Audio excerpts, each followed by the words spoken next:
Welcome to day 17 in this study in self-sufficiency. And for today, the topic is going to be about processing animals, okay, or the killing of animals.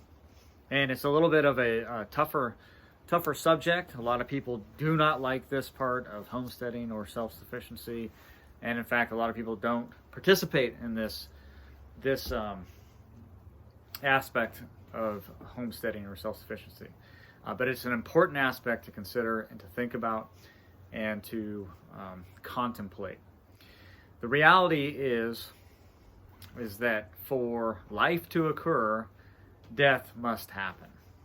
And we, whether we want to admit it or not, we are dependent on the killing of animals for our existence as human beings. And so this video is going to cover that a little bit. I am going to show some pictures. I'm not going to show any live killings of any animals or anything like that, but there will be some pictures. So if this type of thing bothers you, you might want to skip this video in its entirety. A true connection to food extends all the way to the killing. Now we can sugarcoat that a little bit and we can call it processing or dispatching, but make no mistake, it is killing. These animals are enjoyable, they're fun to raise, but the brutal facts, the essential facts are that they are food for us and they provide for our needs. They allow us to live.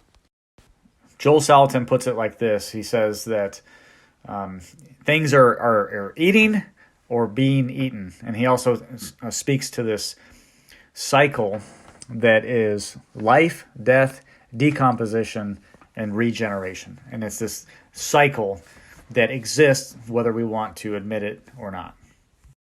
So with that, I think this is a skill that people who want to develop a level of self-sufficiency should approach and even master. Okay, it's an important one. It's something that we should do well and strive to make sure that, as Joe Salatin says, that these animals only have one bad day, that they have a good life, that they are allowed to express their own nature while they're living, and that we do a good job of raising them and ultimately in killing and processing them.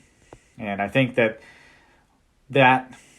this skill is one of the more essential ones. It's the one that really connects us to our food ultimately. It's one thing to grow tomatoes and say, I'm connected to my food. It's another thing to be able to process an animal, to do that act, which is very difficult at times, but something that must be done.